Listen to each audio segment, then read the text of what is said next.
Live from Columbia, this is WIS News 10 at 6.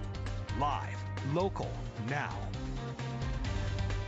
Well, a new name joins the growing list of Republicans running for president, and it is yet another familiar one for South Carolinians, Senator Tim Scott. After months of mulling a bid, Senator Scott says he's in, kicking off his campaign in his hometown of North Charleston today. State House reporter Mary Green was there and has more on his message for voters.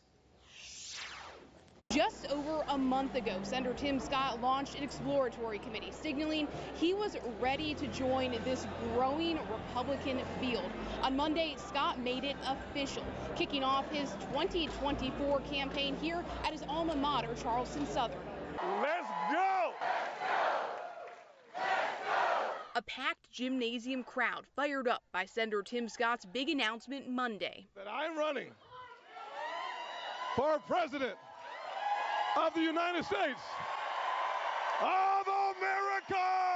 Scott pitched himself as the leader who can bring the country back from what he characterized as a retreating nation under President Joe Biden. Retreating from our heritage and our history, retreating from personal responsibility and hard work, retreating from strength and security, even retreating from religious liberty and the worship of God himself. He leaned heavily into his own biography, raised by a single working mom and rising from a once failing student to U.S. Senator, as he painted an overall optimistic outlook on the country's potential. I'm living proof that America is the land of opportunity and not a land of oppression. His name is the latest on a growing list of Republicans vying for the nomination, including former South Carolina Governor Nikki Haley and former President Donald Trump, with Florida Governor Ron DeSantis reportedly launching his bid this week as well. Scott didn't mention his conservative competition, but told the North Charleston crowd that he is, quote, the candidate the far left most fears. When I cut your taxes, they called me a prop.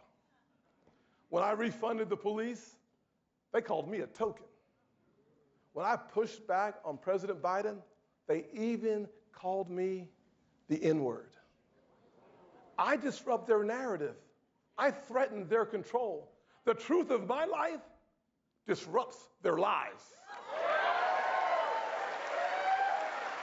Among those in attendance here Monday were more than a dozen state lawmakers and former South Carolina Governor Mark Sanford. He told reporters that his attendance was as a sign of support for Tim Scott, but not necessarily an official endorsement at this point. Reporting in North Charleston, I'm Mary Green.